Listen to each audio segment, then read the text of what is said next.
My name is Clara Bennett, and I am 28 years old. As the rain fell gently over the cemetery, I stood frozen at the edge of my mother's grave, watching as the coffin was lowered into the damp soil. Around me were a few neighbors who had known my mother from the grocery store or church, a handful of strangers with polite faces, and two workers from the funeral home. That was all. No father, no sister, no relatives, not even Melissa, my so-called best friend since childhood. The silence pressed against my ears until I could hear my own breathing and the sound of shovels striking wet earth. Each dull thud seemed to echo my isolation. I wanted to scream out her name, to beg someone to hold my hand, to at least see one familiar face, but there was nothing. My phone buzzed in my pocket, and when I pulled it out, the screen lit up with 22 missed calls and one message from my father. "We need to talk now." The words glared at me like an accusation, as though my grief was an inconvenience. The irony burned.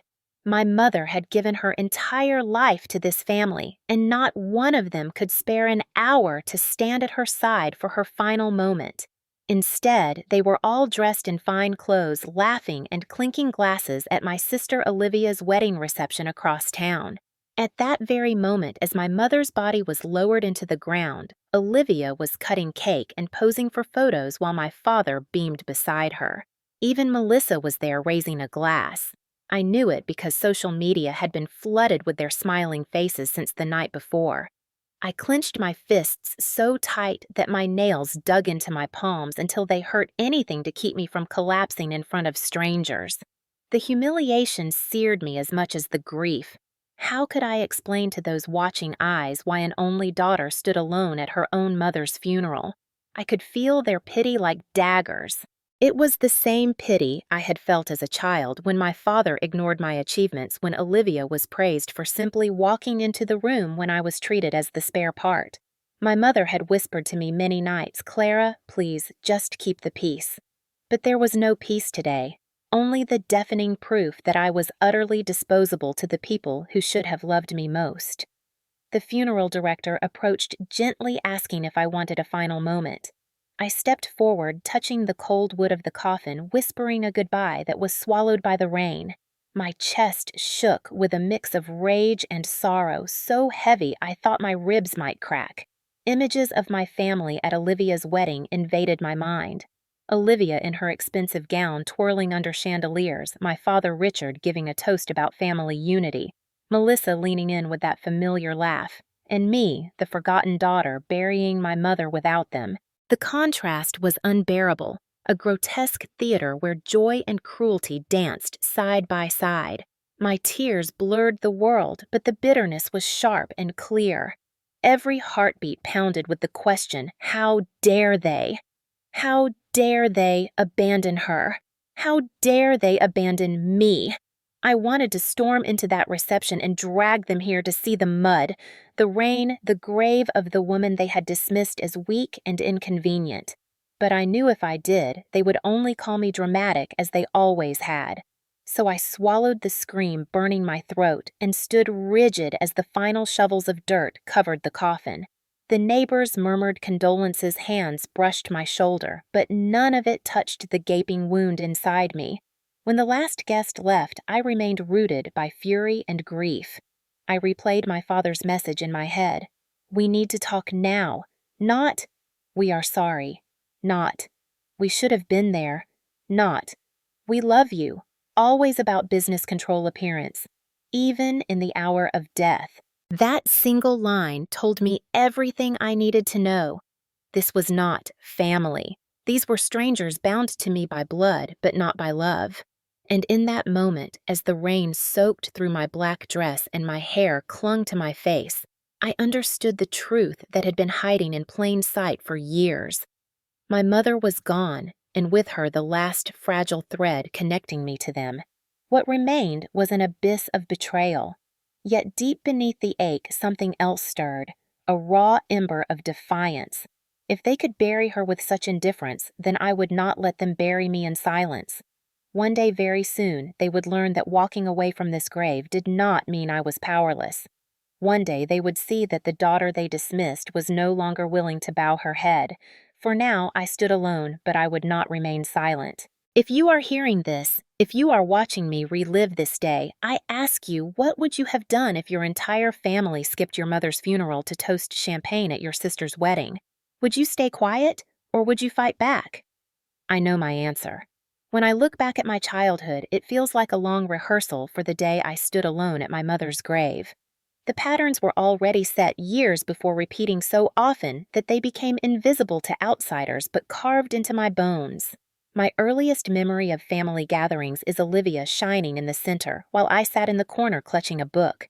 She was praised for her curls, her smile, her clever remarks while I was told to sit up straight, stop fidgeting, stop being difficult. My father, Richard, loved to parade her in front of colleagues as his brilliant daughter who would one day become a lawyer or a judge. When it came to me, his tone shifted. He would sigh and say, "Clara is creative, but creativity does not pay bills." To him, my dreams of studying art or writing stories were childish indulgences, weaknesses that needed to be corrected. Discipline, he called it, but what he meant was control. My mother, Margaret, was the only shield I had, though her shield was fragile. Many nights after Richard had raised his voice and Olivia had laughed at my tears, my mother would slip into my room and stroke my hair, whispering, "Clara, please do not fight him. Just keep the peace." It was her mantra and my cage. She believed survival meant silence. For a time, I believed it too. Olivia grew into the golden child, excelling at debate clubs, winning internships, wearing the latest clothes that my parents bought for her without hesitation. My gifts were different. For Christmas, she unwrapped jewelry and designer handbags while I received notebooks, pens, or kitchen supplies. Practical things my mother insisted would be useful. At school events, the pattern repeated. When I played the piano at a recital, my parents left halfway through because Olivia had a dance rehearsal across town. When I graduated high school with honors, they missed the ceremony because Olivia was invited to a summer program. People noticed and whispered, but my father always had excuses. He was busy with work, he had obligations, and besides, Olivia's opportunities were rarer. I learned to swallow the sting, to smile politely, to pretend it did not matter. Yet inside, it built a reservoir of shame and quiet rage. My mother's affection was genuine but limited, always tempered by fear of my father's temper. She tried to compensate with small acts, leaving me notes of encouragement, slipping a few dollars into my pocket when I needed art supplies, praising me in hushed tones when Olivia was not around. Those crumbs kept me alive, convinced me that maybe I was not entirely invisible. Still, the contrast was brutal. Olivia could slam a door, roll her eyes, even curse, and my father would chuckle and say, "Teenagers." If I dared question his authority, I was accused of being ungrateful and disrespectful. Once in my late teens, I said I wanted to attend an art program instead of business courses. My father's face darkened, and he told me bluntly that no Bennett would waste tuition on nonsense. I remember the slap of his words more than any physical sting. He declared I would study communications because it was practical and that was final. My mother sat in silence, her hands twisting in her lap, unable to defend me. I felt betrayed, but also trapped, forced into a path I did not choose. That was how I ended up in the media industry, learning to smile and pretend while my real dreams withered. Olivia, meanwhile, was celebrated constantly. Each boyfriend she brought home was greeted with wine and laughter. Each internship was a family triumph. When she was admitted to law school, my father nearly cried with pride. He boasted to neighbors that his daughter would be a future leader of justice. About me, he said little except that I was working in communications, a field he dismissed as fluff. Melissa Clark was my lifeline during those years, or at least I thought she was. We met in middle school and bonded over feeling overshadowed by louder girls. For a time, she seemed loyal, attending sleepovers, sharing secrets, encouraging my art. But as we grew older, she gravitated toward Olivia's glittering world. Olivia had connections, parties, access to influential people, and Melissa liked that. Slowly, she spent more weekends with Olivia, joining shopping trips and leaving me behind. When I confronted her, she brushed it off, saying she was just being social, but the divide was clear. By college, she was firmly in Olivia's orbit, though she kept up the pretense of being my best friend. The betrayal simmered quietly until it exploded years later. Through all this, my mother remained the quiet background figure. Margaret bore my father's sharp words and Olivia's dominance with weary resignation. She believed endurance was love. She taught me to keep my voice down, to let insults slide, to forgive quickly. Yet in rare moments, her mask slipped. Once, when I was 18 and crying over another family dinner where my achievements were dismissed, she hugged me fiercely and whispered, "You are enough, Clara. Do not let them break you." That whisper became my secret anthem, though it often felt like a hollow promise. My 20s passed in this imbalance. I built a modest career in media scraping independence while Olivia soared on my father's funding and praise. Family dinners were battlegrounds of subtle insults disguised as jokes. "Why do you still rent an apartment, Clara? Why are you not married yet, Clara?" Meanwhile, Olivia was adored for every step she took. She could do no wrong. When my mother's health began to falter, the pattern only hardened. Olivia was too busy. My father insisted she focus on her career. I became the default caretaker, the invisible laborer. It was me who drove Margaret to appointments, me who stayed overnight in hospitals, me who pleaded for help that never came. Each time I looked at my mother's frail hands clutching mine, I felt the weight of decades pressing down. This was the woman who had once begged me to keep the peace, and now I was the only one left to fight for her comfort. That realization was both devastating and galvanizing. By the time my mother's illness worsened, the foundation for everything that followed was already laid. I had lived a lifetime of being overlooked, silenced, compared, controlled. The funeral where nobody came was not an isolated event, but the climax of a script written long ago. Standing alone that day, I understood fully what my childhood had prepared me for. It had trained me to survive abandonment, to endure humiliation, but also to recognize when the mask finally cracked. And when it cracked at my mother's grave, I knew I could never return to silence again.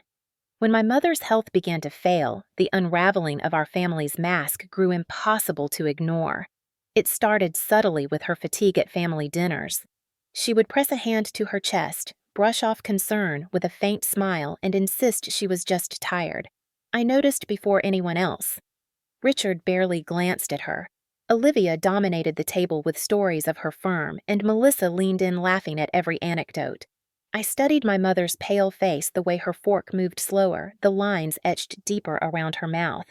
Afterward, I walked her to the car, whispering, "Mom, are you all right?" And she patted my hand, saying, "I am fine, dear. Do not make a fuss." Within months, the truth could no longer be hidden.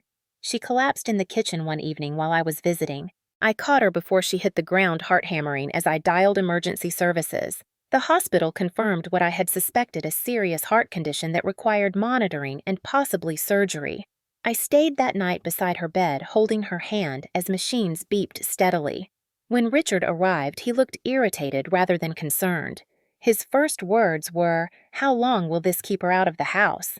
He asked the doctor about costs, insurance logistics, but not once about her comfort. Olivia visited briefly, dressed in a designer suit, phone buzzing constantly. She kissed my mother on the forehead, took a photo for social media, and left within 15 minutes. Melissa promised to come the next day, but canceled with a text. "Sorry, Liv, invited me to a networking event." I was left alone again, watching the woman who had shielded me in whispers, now battling for each breath. The nurses assumed I was the primary caregiver. I signed forms, arranged medication schedules, learned how to check her blood pressure. Nights blurred into days as I balanced work with hospital vigils. My employer grew concerned, but allowed me unpaid leave. I drained savings for bills, surviving on vending machine snacks and coffee. Each time I called Richard begging for help, he offered excuses. "Busy week at the office. Olivia has court deadlines. We will check in next month." My anger simmered into a constant ache. One night, my mother squeezed my hand weakly and whispered, "Clara, if something happens, promise me you will not let them crush you." Her voice cracked with urgency. I kissed her forehead and promised, though tears blurred my vision.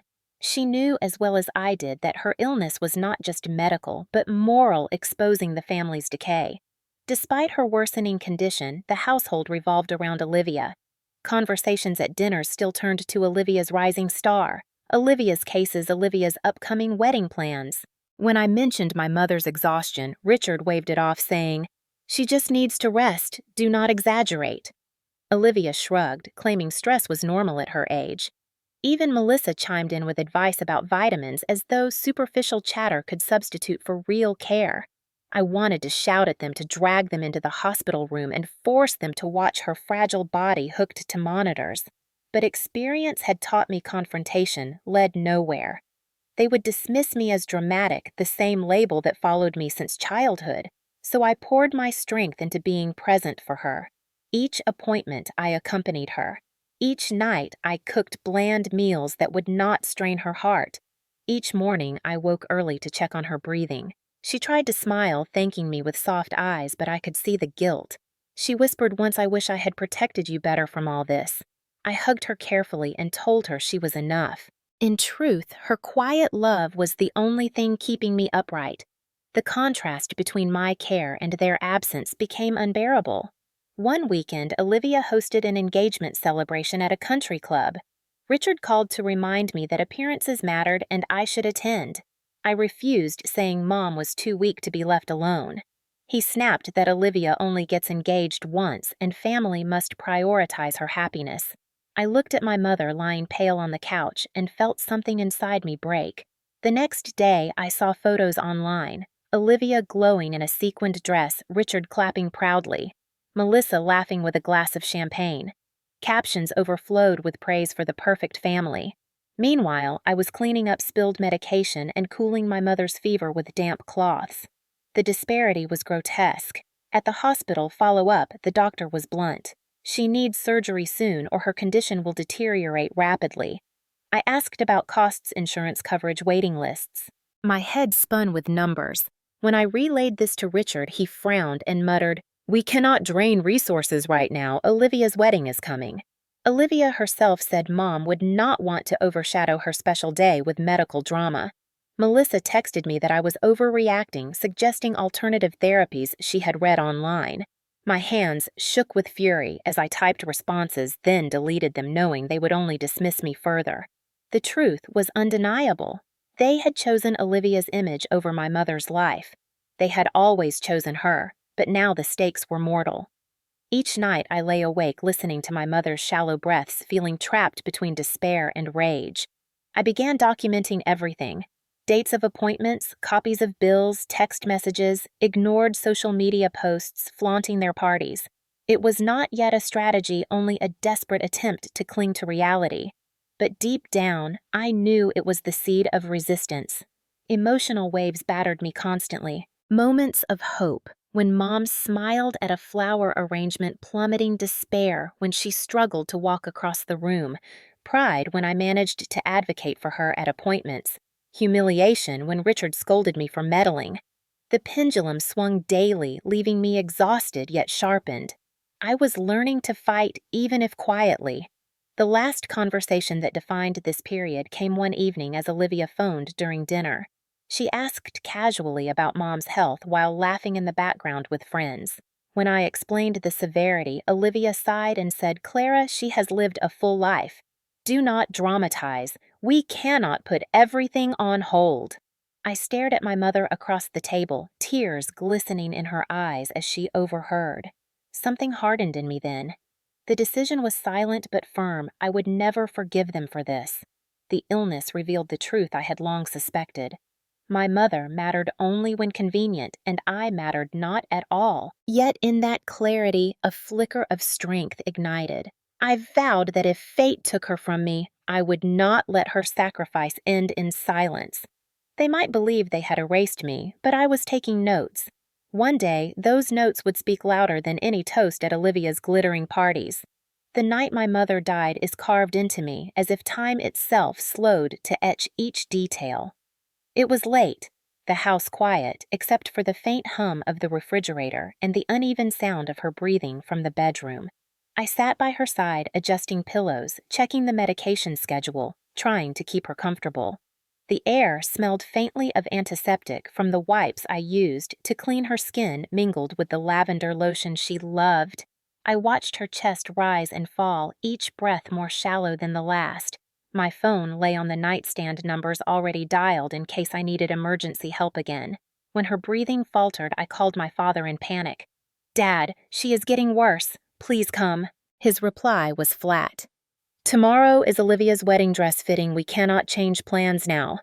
My voice cracked pleading, but he cut me off with a sigh. "Do not exaggerate, Clara. Your mother always makes things sound worse than they are." He ended the call before I could argue. My hands trembled as I dialed Olivia next. She answered on speaker, laughter and clinking glasses echoing in the background. I told her Mom might not survive the night. Olivia's response was sharp. "Clara, you are being dramatic again. We have a rehearsal dinner tomorrow. Mom would not want us to ruin it." The line went dead. I stared at the phone, unable to process the coldness of their voices. My mother groaned softly, and I rushed back to her side. She whispered my name, eyes clouded with both pain and a strange clarity. "Clara, do not waste tears on those who will never choose you. Promise me you will live differently." I sobbed as she squeezed my hand with the last of her strength. Then her grip loosened, her breath slipped out like a candle flickering, and the room fell unbearably silent. I held her body through the night, numb and shaking, until dawn broke. The next hours blurred into mechanical actions, calling the doctor, arranging for the funeral home, signing forms with my hands barely able to grip the pen. I felt as if I was outside my own body, watching a stranger go through motions while grief swallowed me whole. I messaged my father and sister again. "Mom is gone. The funeral will be on Saturday." Their responses were chillingly detached. Richard wrote, "We will see what we can do. Olivia has commitments." Olivia sent nothing. Melissa texted briefly, "Sorry about your mom, busy this week, we'll call later." I could not even cry at that point. I felt hollow, scraped clean. I threw myself into arranging the funeral, choosing flowers, selecting a simple coffin, contacting neighbors.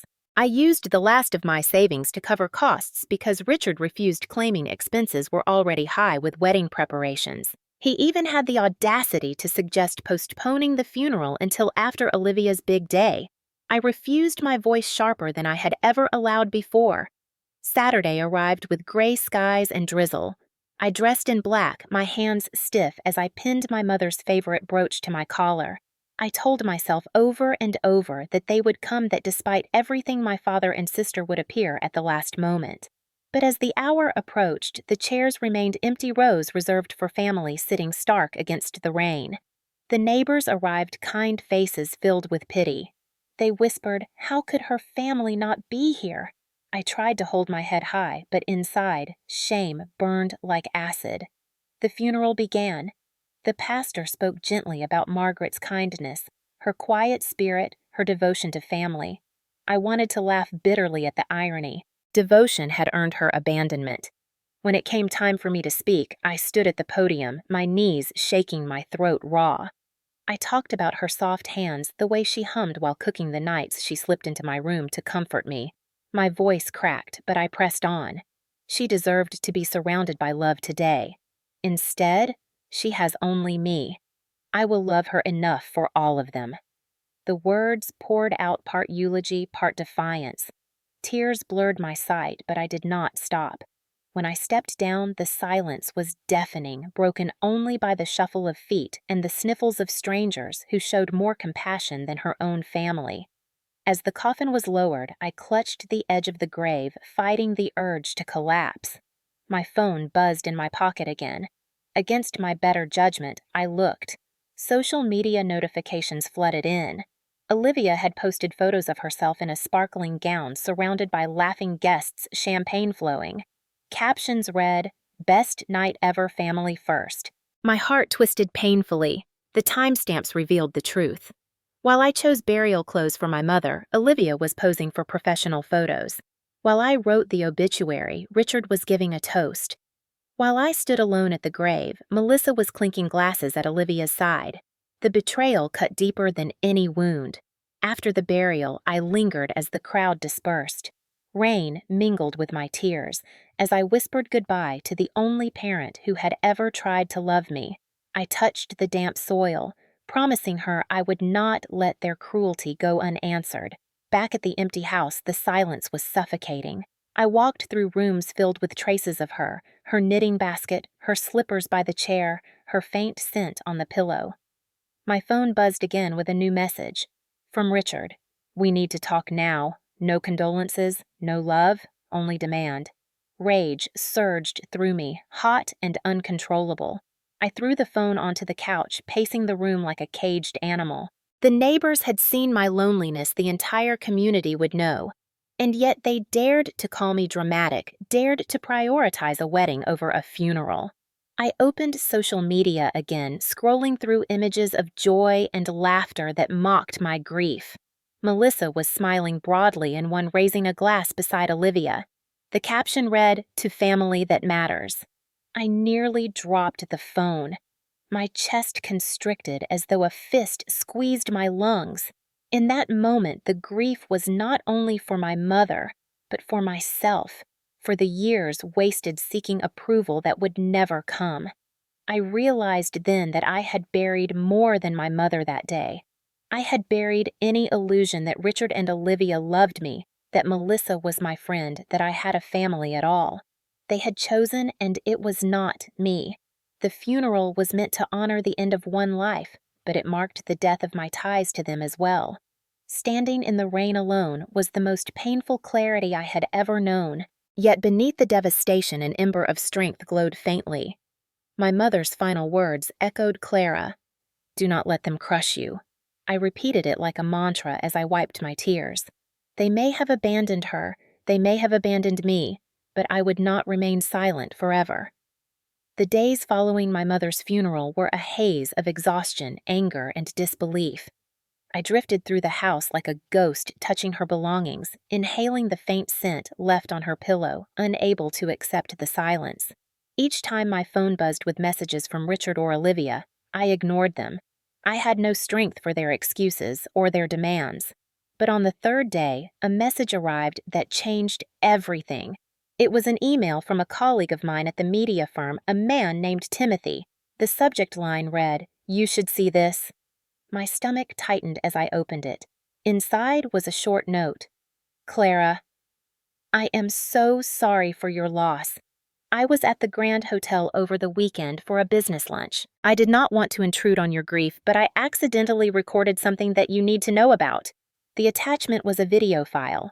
My hands shook as I clicked it. The screen lit up with images of the hotel terrace decorated with flowers and balloons.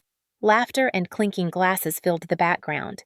There was Olivia radiant in her engagement gown standing with Bradford, her fiancé, while Richard and Melissa beamed nearby. The camera angle was distant, but the audio was painfully clear.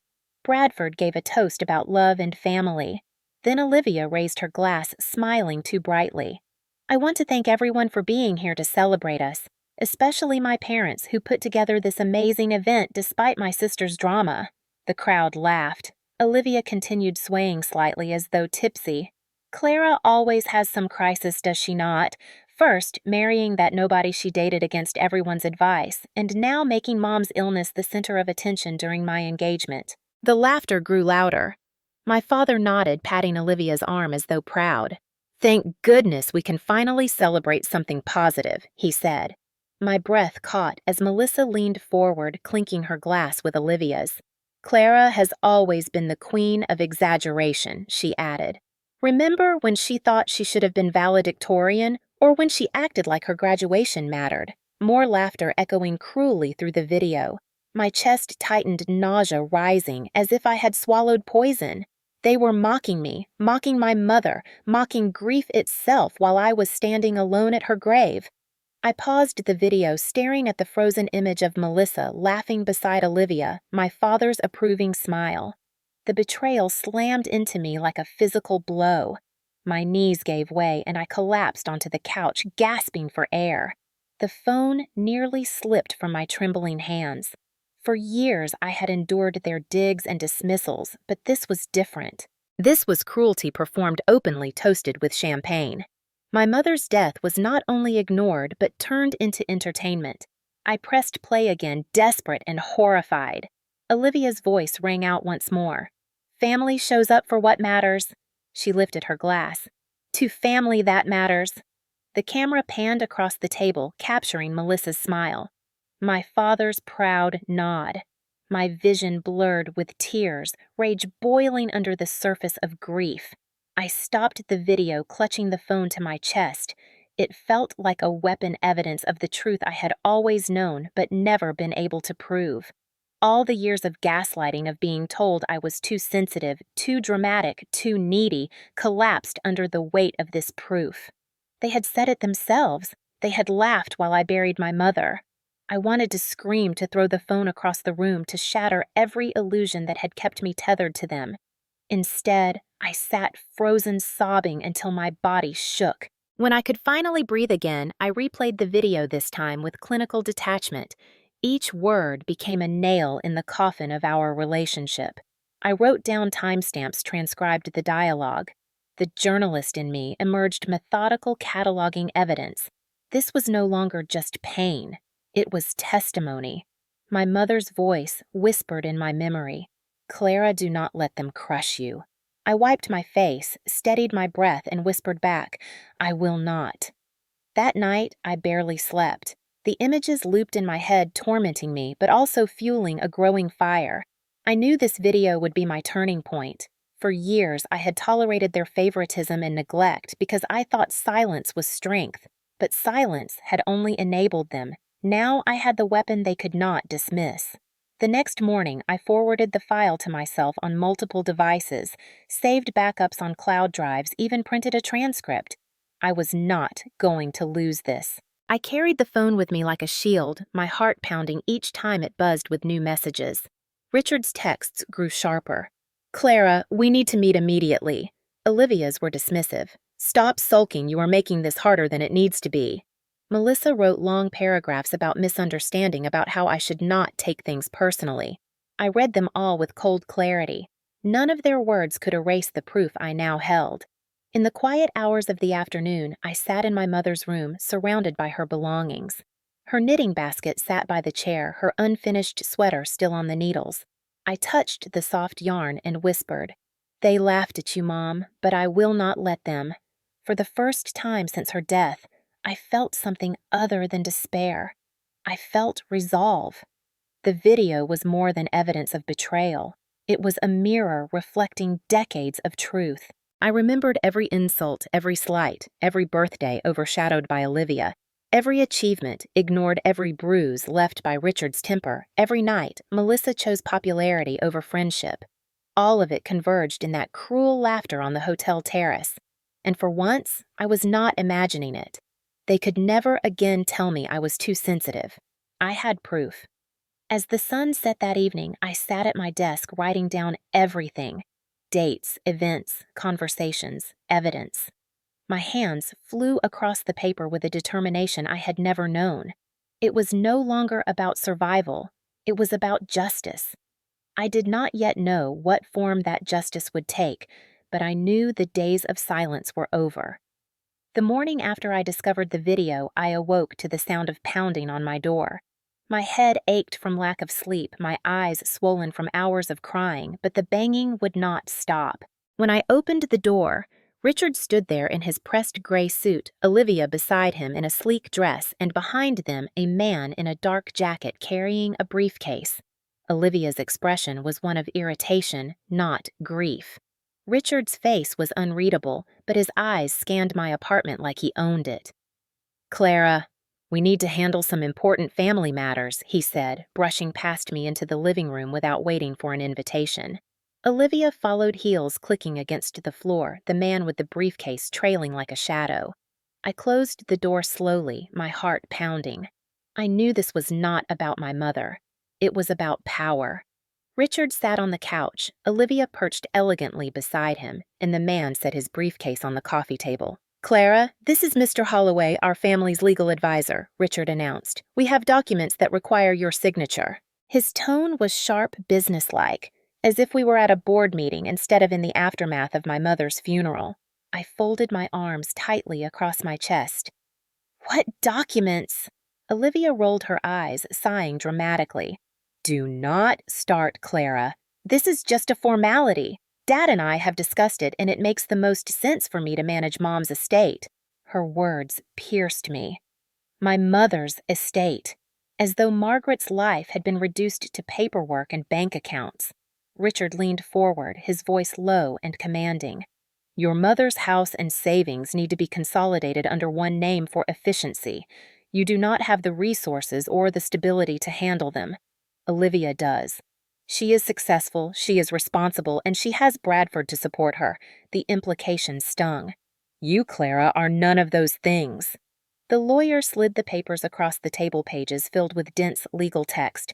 I recognized enough to see the words transfer of ownership and sole beneficiary. My stomach clenched.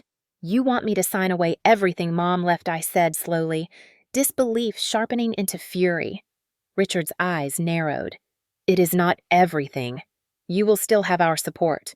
But Olivia will take official responsibility. It is for the good of the family. The word family cracked like a whip. Olivia smirked.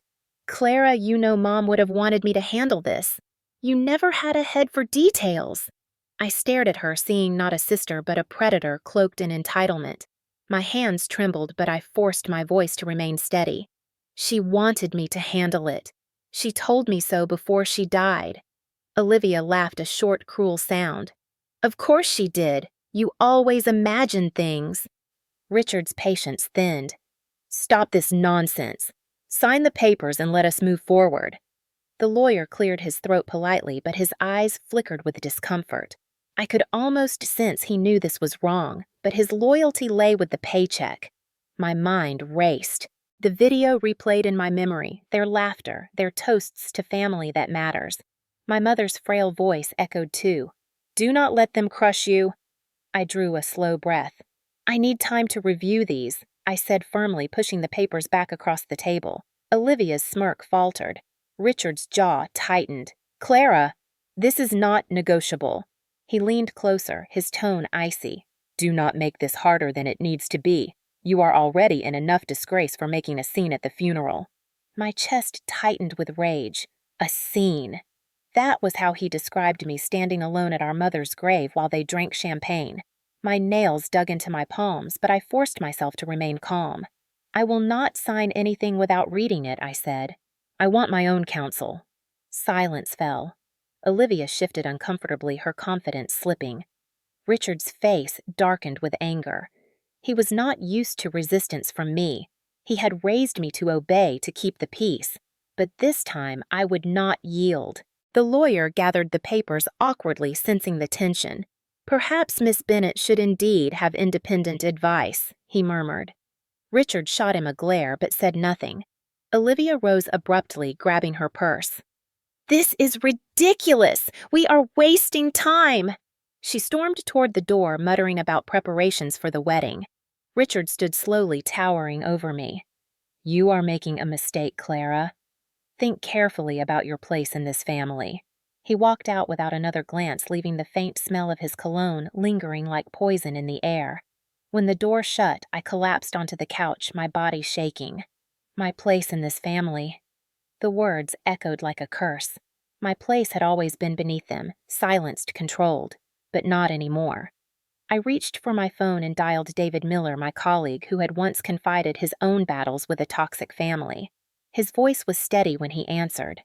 David, I whispered, I need a lawyer. He did not hesitate. I know someone. I will connect you today. Relief flooded me, mixed with fear.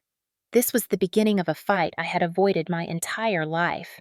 That evening, I spread the unsigned papers on the table, photographing each page, highlighting the sections that sought to erase me. I saved everything in multiple folders, determined not to lose proof. Then I opened my laptop and pulled up the video again, forcing myself to watch every second. Each cruel laugh, each mocking word fueled my resolve. They thought they could break me with isolation and intimidation. They thought I would fold like always, but they had underestimated the daughter they had dismissed. My mother's absence was a wound, but it was also a spark. She had entrusted me with her final plea. Do not let them crush you. I whispered to the empty room. I will not, Mom. They came into my home demanding obedience, but they left without my signature. That was my first victory. Small, fragile, but real, and it would not be the last. The night after Richard and Olivia tried to force my signature, I could not sleep. I sat at the kitchen table with the documents spread out like a battlefield. Every line felt like an assault, a legal attempt to erase me from my own mother's legacy. The anger that had simmered for years was now a steady flame hot enough to keep me awake until dawn. I realized that if I faced them empty-handed, they would twist the truth as they always had. I needed more than my word. I needed proof. The video was powerful, but I sensed it was only the beginning. I called David the next morning. His voice was calm, reassuring, the tone of someone who understood survival in toxic families. I told him everything, my words tumbling out in a rush: the video, the documents, the confrontation. He listened without interruption, then said quietly, "Clara, you are not crazy. This is real, and you are right to fight." His validation steadied me. David offered to introduce me to a lawyer he trusted, someone who specialized in inheritance disputes. He also suggested that I begin compiling every piece of evidence I could find: messages, recordings, financial records, anything that showed patterns of neglect, manipulation, or abuse. His advice triggered something inside me. I had spent my whole life being told to forget, to forgive, to move on. But now remembering was my weapon. I pulled out old boxes from the closet, digging through years of stored memories, report cards with notes praising my work, but no signatures from my parents, letters from teachers about missed events, photos where Olivia glowed in center stage while I hovered at the edge. I began cataloging them like exhibits in a trial. The more I uncovered, the clearer the pattern became. It was not just neglect, it was systemic erasure. I also went through my phone, scrolling through messages. Texts from Olivia dismissing Mom's illness, Richard insisting on prioritizing the wedding, Melissa canceling visits with flimsy excuses. I screen captured them all, labeling each file with dates. As I worked, I felt a strange mix of dread and empowerment. Every piece of evidence reopened wounds, but also stitched them together into a stronger fabric. For the first time, my pain had structure. That evening, David came over with his laptop and a stack of folders. Together, we built a digital archive, uploading files to secure drives, making backups on external hard disks. He showed me how to organize them into timelines, connecting each piece to show a pattern of abuse and betrayal. It felt surreal, almost like working on one of my projects at the media firm, but this time, the story was my own life.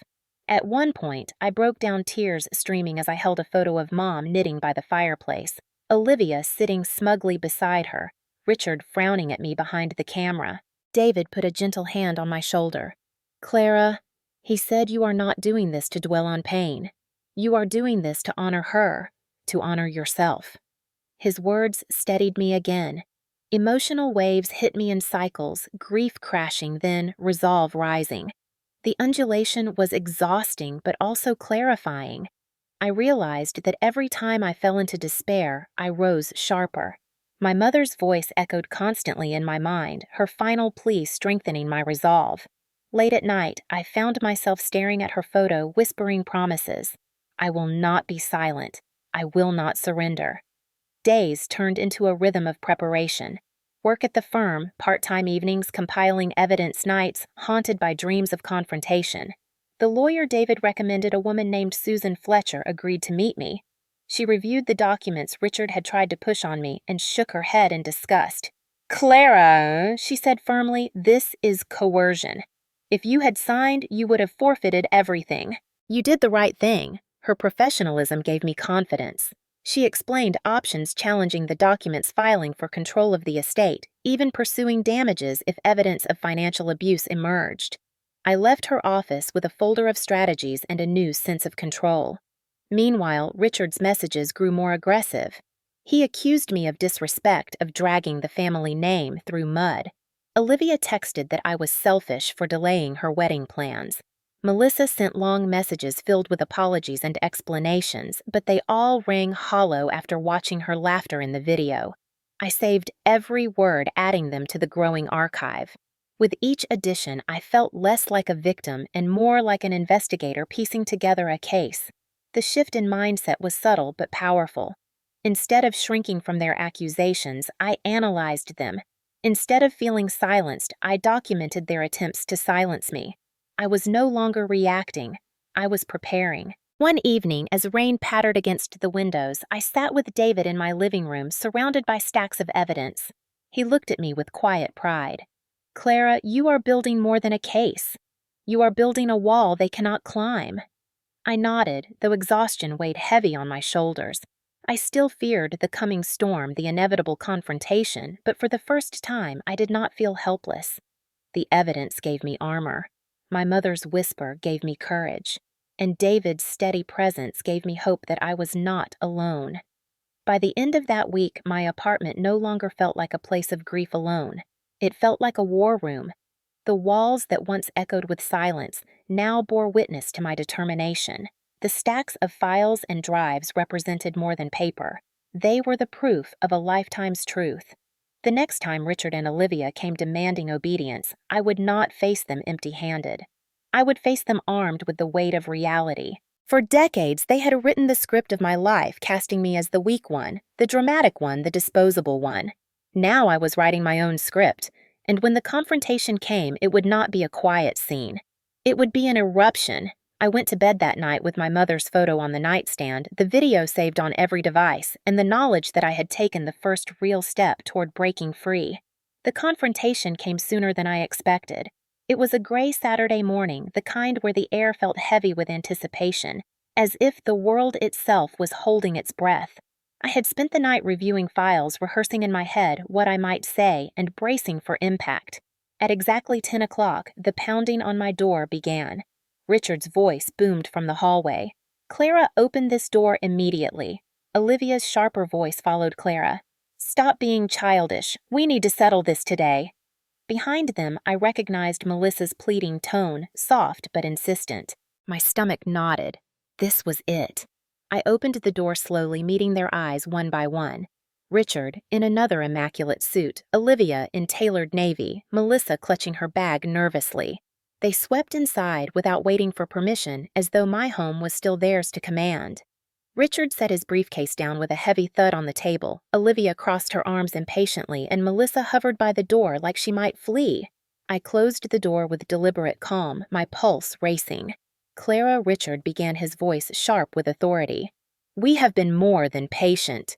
It is time you sign the documents and put this nonsense behind us."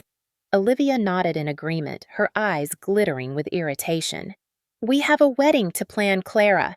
You cannot drag this out forever." My mother would have wanted unity, not drama. The hypocrisy nearly made me choke. I steadied myself, my hands trembling only slightly as I walked to the coffee table where my laptop waited. I clicked a button and the screen came alive. Without a word, I played the video. The sound of laughter filled the room. Olivia raising her glass, mocking my grief. Richard nodding. Melissa chiming in with cruel jokes. The color drained from Olivia's face. Richard stiffened, and Melissa covered her mouth with her hand. When the words, "To family that matters," echoed from the speakers, I paused the video and turned to them. My voice was low but steady. "This is who you are." Their silence was thick. Richard recovered first, his jaw tightening. That was taken out of context. He waved a dismissive hand. "You know how parties are. People exaggerate." Context. The word made my rage sharpen. What context makes it acceptable to laugh about a dying mother? What context makes it funny to call me dramatic for burying her alone? Olivia's cheeks flushed crimson. "We were joking, Clara," she snapped. "People joke when they are uncomfortable. You always take things too seriously." I stared at her, the sister who had stolen every spotlight since childhood, and I saw her not as glamorous but grotesque. My voice rose trembling with fury. "She was our mother, and while I stood in the rain burying her, you toasted yourself. That is not a joke. That is cruelty." Melissa spoke finally, her voice shaky. "Clara, I am so sorry. I never meant—" I held up a hand, cutting her off. "You laughed, Melissa. You joined in." I replayed her words from the video. Clara has always been the queen of exaggeration. Melissa's eyes filled with tears. "I was trying to fit in," she whispered. "Olivia gets angry when you contradict her." My anger turned cold.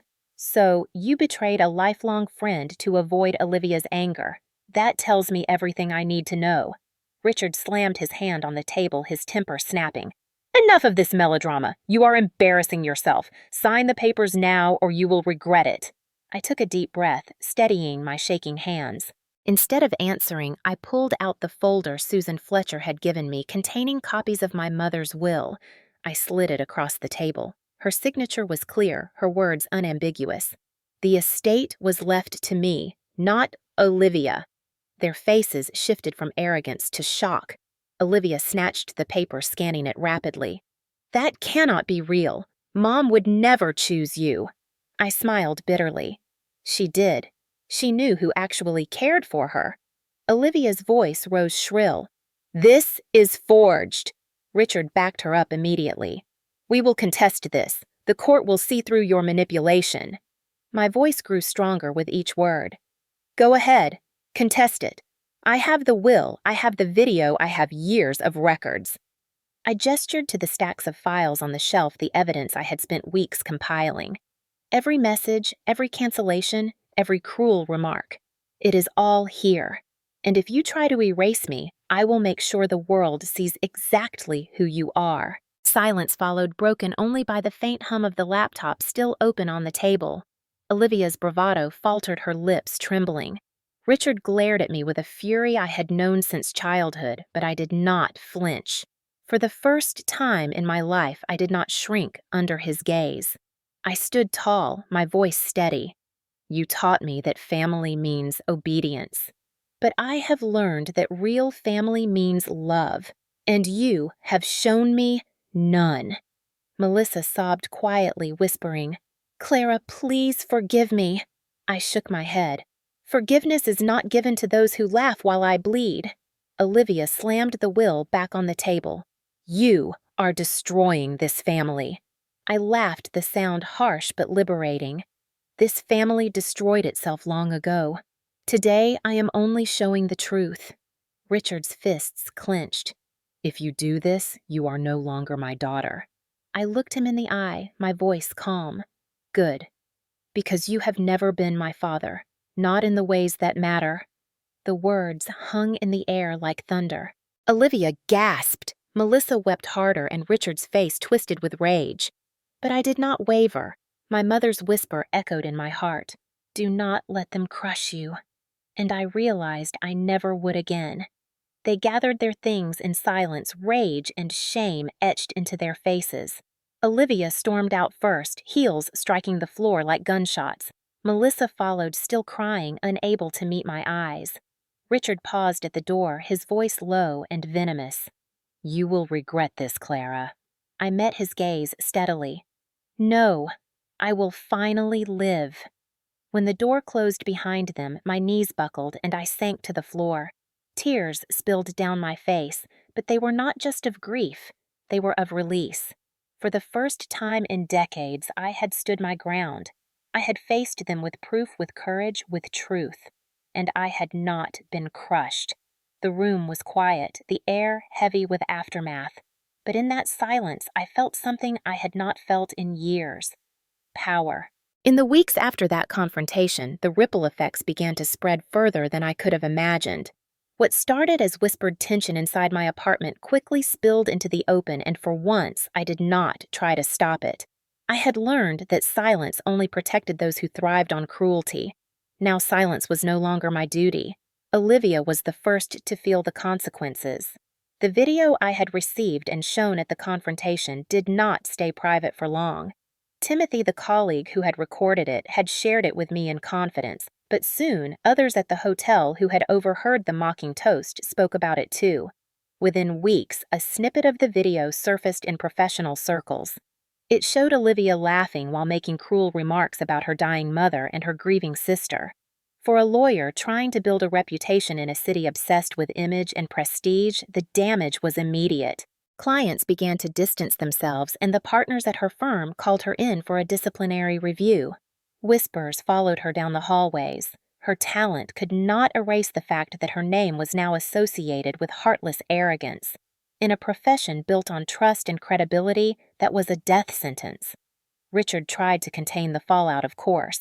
He stormed into my apartment one afternoon, demanding to know if I had leaked the video. His face was red with fury, but his voice carried the weight of desperation. I told him calmly that I had no control over what others decided to share. The truth had a way of escaping, and this time I would not cover it up. He shouted that I was destroying Olivia's career, destroying our family's name. I simply replied, "You did that yourselves." His rage could not change the fact that his carefully cultivated image as a respectable patriarch was unraveling. The community that had once admired him began to see cracks. At church, where he loved to play the role of wise elder people, whispered behind his back. How could a man allow his wife's funeral to be abandoned for a party? How could he speak of family values while treating one daughter as disposable? Invitations grew scarce, polite nods replaced genuine respect. Reputation is fragile, and Richard's was breaking apart. Melissa's fall was quieter, but no less devastating. For years, she had balanced herself between Olivia's orbit and mine, always tilting toward power. But when the truth came out when people saw the video of her laughing at my pain, she lost the credibility of being the loyal friend she pretended to be. Her co-workers at the design firm where she worked saw her differently. Some stopped inviting her to lunch. Others spoke openly about how they could never trust someone who betrayed a lifelong friend for social gain. The calls and messages she sent me grew more frantic. "Clara, please talk to me." "Clara, I made a mistake." "Clara, I was weak." Each time I read them, I felt only a hollow ache. The girl I had once trusted with my secrets was gone. In her place was someone who chose popularity over compassion. I did not block her, but I never replied. Some bridges once burned were not meant to be rebuilt. For me, the consequences were paradoxical. On one hand, the isolation was sharp. I had severed ties with my father, my sister, and my closest childhood friend. The house felt heavy with echoes of absence. Yet for the first time, that absence did not crush me. It liberated me.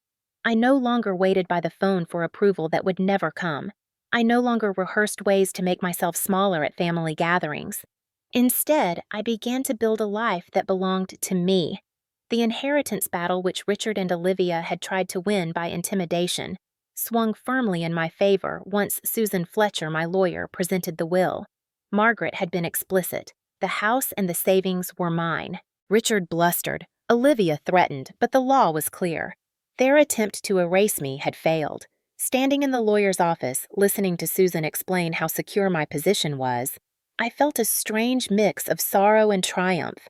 Sorrow that it had come to this triumph that they could no longer take anything more from me. The neighbors who had attended my mother's funeral reached out with kindness. They brought meals, offered help with small chores, checked in on me.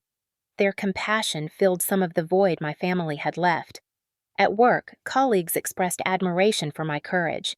Even Timothy, who had feared sharing the video, told me he respected my strength in facing them head-on.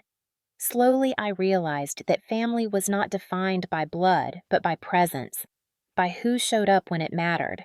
Olivia's career faltered further when the firm suspended her pending an ethics investigation. Bradford, her fiancé, distanced himself as whispers about her cruelty spread through his wealthy circles. Engagement photos disappeared from social media, replaced by silence.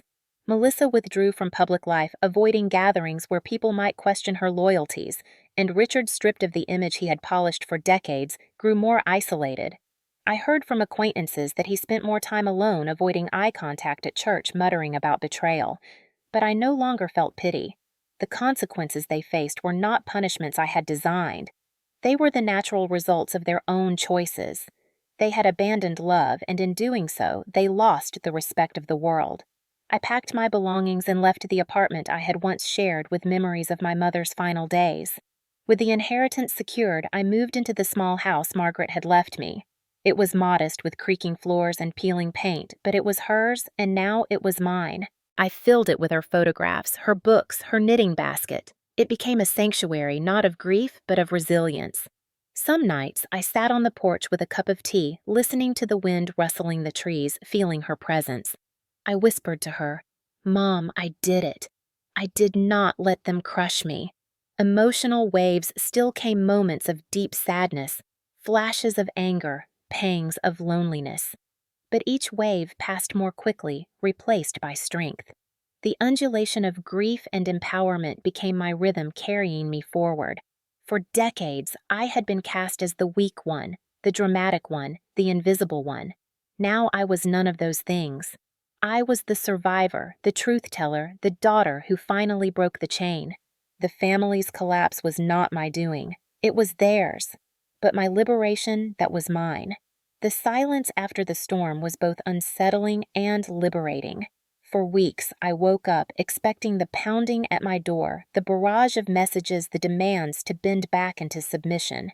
But there was nothing. No more Olivia sneering about responsibility.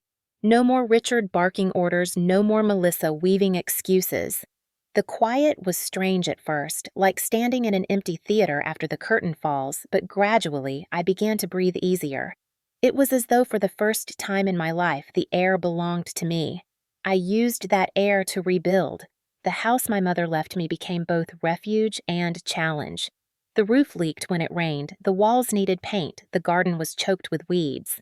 At first, the work felt overwhelming, but then I remembered how many nights I had spent in hospitals and funeral homes, wishing only for a place where I could feel safe. So I began one task at a time. Replacing curtains, planting flowers. Painting my bedroom a warm yellow because my mother had once said that color reminded her of hope. Each change was small but powerful. With every brushstroke, every seed planted, I claimed ownership not just of the house but of my life. David continued to check in on me. Sometimes he brought tools and helped fix things. Other times he simply sat at the kitchen table with me drinking coffee and listening without judgment.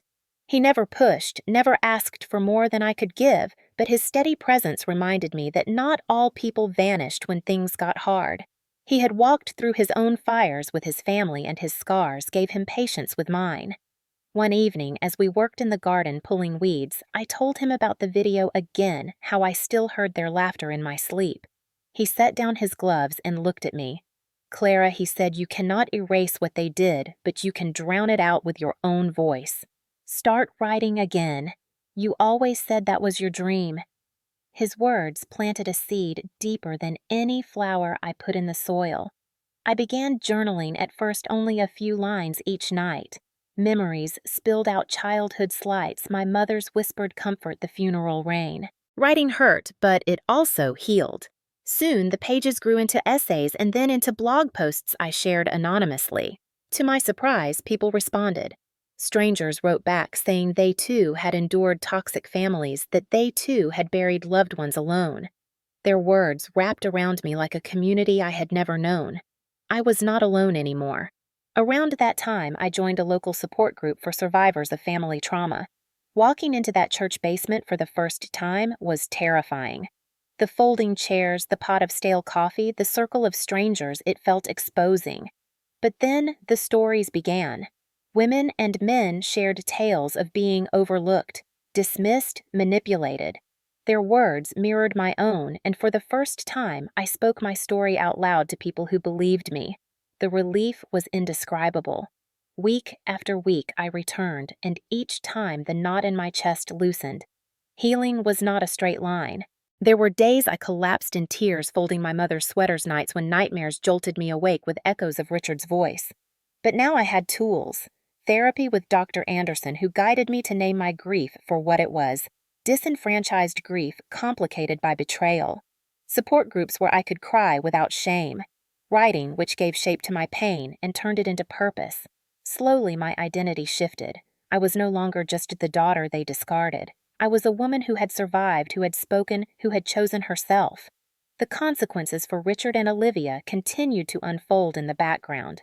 Olivia's firm eventually dismissed her quietly, citing reputational damage. Bradford ended their engagement, and word spread that he had accused her of exploiting his connections. Richard withdrew more and more from public life, his pride battered beyond repair. Once I would have tracked every detail of their downfall, hoping for justice. Now I simply noted it with detached clarity. Their collapse was not my victory to savor. My victory was my own life rebuilt piece by piece. Melissa attempted to reach out again months later. A handwritten letter arrived in my mailbox, the ink blotched with what looked like tears.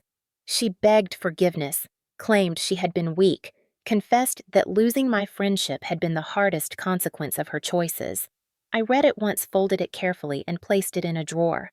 My heart ached, but I knew that some doors once closed could not reopen without poisoning the air again. Forgiveness, I learned, did not always mean reconciliation. Sometimes it simply meant laying down the burden of hate so it no longer weighed me down. The 1 year anniversary of my mother's death arrived quietly. I took the day off work, bought her favorite white roses, and drove to the cemetery. The air was crisp, the trees tinged with autumn colors. I knelt by her headstone, tracing her name with my fingers, and whispered, "I did it, Mom." I stood up to them. "I kept your house. I did not let them erase me." Tears slid down my cheeks, but for the first time, they were not only tears of loss, they were also tears of pride. On the second anniversary, I returned again, this time not alone. David came with me, carrying flowers of his own. We stood in silence. Then he took my hand, a quiet gesture of solidarity. I realized then that family could be chosen, built out of loyalty and care rather than blood. My journey was not about revenge anymore. It was about rewriting the definition of family itself. As seasons passed, my blog grew, and with it a community of readers who resonated with my story. Some called me brave. Others said I had given them courage to set their own boundaries. I never sought to become anyone's inspiration, but in their messages I found purpose. The cycle of emotional undulation. Grief, rage, despair, then strength became my rhythm, and I learned to ride it rather than drown in it. On the third anniversary of my mother's death, I organized a small gathering at the house. Friends from my support group, colleagues, David, all came together to plant a tree in the yard in Margaret's honor. As we placed the sapling in the soil, I felt her presence as strongly as if she stood among us. This was family, I thought. People who showed up, people who remembered, people who cared. That night, sitting under the stars with laughter still echoing from the gathering, I reflected on how far I had come. I remembered standing alone at the funeral rain, soaking my black dress, my phone buzzing with missed calls from people who had chosen champagne over love. I remembered collapsing on the floor after playing the video, certain I was broken forever. And now here I was, stronger, steadier, no longer crushed. My story was not about abandonment anymore. It was about reclamation. I had lost a mother, but I had gained myself. I had lost a toxic family, but I had gained a chosen one. I had lost illusions, but I had found truth. Before I went to bed, I lit a candle by my mother's photograph and whispered, "Thank you for loving me, Mom. Thank you for teaching me to survive. Now I will teach myself to thrive." The flame flickered gently, and I felt, for the first time in years, not the weight of grief, but the lightness of peace. If you are still here with me after hearing my story, thank you. This was not easy to share. It carried years of silence, of pain, of grief, and of betrayal. But also, it carried a journey of strength, of learning to stand up, of reclaiming myself. And maybe as you listened, parts of it reminded you of your own life. Maybe you too know what it feels like to sit alone when the people who should have been there chose not to show up. Maybe you know what it feels like to be called dramatic, ungrateful, or too sensitive when in reality all you wanted was love and respect. I want to speak directly to you now, especially those of you who are watching from across America. People who have lived long enough to know that family is not always what it looks like in photographs. Some of you are parents, grandparents, or maybe brothers and sisters. Some of you carry old wounds from decades ago, wounds that never fully healed because they were covered up with silence. If you have ever been told that blood is thicker than water, I want you to know something from the bottom of my heart. Blood alone is not what makes family. Showing up, supporting, standing beside someone in their darkest hour, that is what makes family. When I stood at my mother's grave alone with no father, no sister, no best friend, I thought I had no family left. But I was wrong. I found family in neighbors who came with food. I found family in colleagues who shared a video that revealed the truth. I found family in people who had no obligation to me but chose compassion anyway. And most of all, I found family in myself, in the part of me that finally said no more. I will not let them crush me. So I ask you, who are the people in your life that truly show up? Maybe they are your children, maybe your church friends, maybe someone you never expected. Those are your family. Cherish them. And if the people tied to you by blood have done nothing but harm, if they have controlled you, silenced you, or abandoned you, know this: you are allowed to walk away. You are allowed to build a new life. You are allowed to choose peace over pain. I also want to speak about grief. Many of you watching have lost loved ones. Maybe you too have stood by a grave and felt that unbearable silence. Grief is not something you get over, it is something you learn to live with. It comes in waves, some days calm, some days crashing. But grief can also be a teacher. It taught me what really matters. It taught me that time is too precious to waste begging for love from those who refuse to give it. It taught me to put my energy into those who lift me up instead of those who tear me down. If my story resonated with you, I invite you to share your own in the comments below. Have you ever had to set boundaries with toxic family members? How did you find the courage? Or maybe you are still in the middle of it, wondering if you will ever be strong enough to walk away. I promise you, strength comes slowly, quietly, but it comes. Sometimes it looks like refusing to sign a paper. Sometimes it looks like keeping evidence. Sometimes it looks like simply saying no. And if you are listening right now thinking that sounds like me, but I do not know where to start here. Start by writing down the truth of what has happened to you. Start by finding even one person outside the circle of hurt who believes you. Start by whispering to yourself, I will not let them crush me, because from that whisper grows a voice, and from that voice grows a life. My journey is not over. Healing takes time, but each day I choose to keep building. Each day I choose love over fear, truth over silence, hope over despair. That choice is mine, and it can be yours too. So I ask you now if this story touched you. If you have ever felt unseen, abandoned, or betrayed by those closest to you, please let me know in the comments. Share where you are watching from. Share what part of the story spoke to your heart. When you share, you are not just writing words on a screen, you are reminding someone else who is reading that they are not alone. And if you want to continue walking with me through stories like this, stories of pain, but also of resilience, stories of betrayal, but also of healing, then I invite you to subscribe to this channel. Each week, I share another story, another journey, because I believe we heal in community, not in silence. Remember this: you are not defined by the family that failed you. You are defined by the courage you show in building something better. You are not weak for setting boundaries, you are strong. You are not selfish for choosing peace. You are wise, and you are not alone. We are here together building a new kind of family through stories, through truth, through listening. Thank you for giving me your time, your ears, your heart. May you carry this story as a reminder that even in the darkest moments, even when everyone you thought you could count on turns away, you can still rise. And when you rise, you inspire others to do the same. So I leave you with this question: who in your life has shown you what true family means? And if you have not found them yet, what steps will you take to build that family for yourself? Share your answers, share your truth, because your story matters.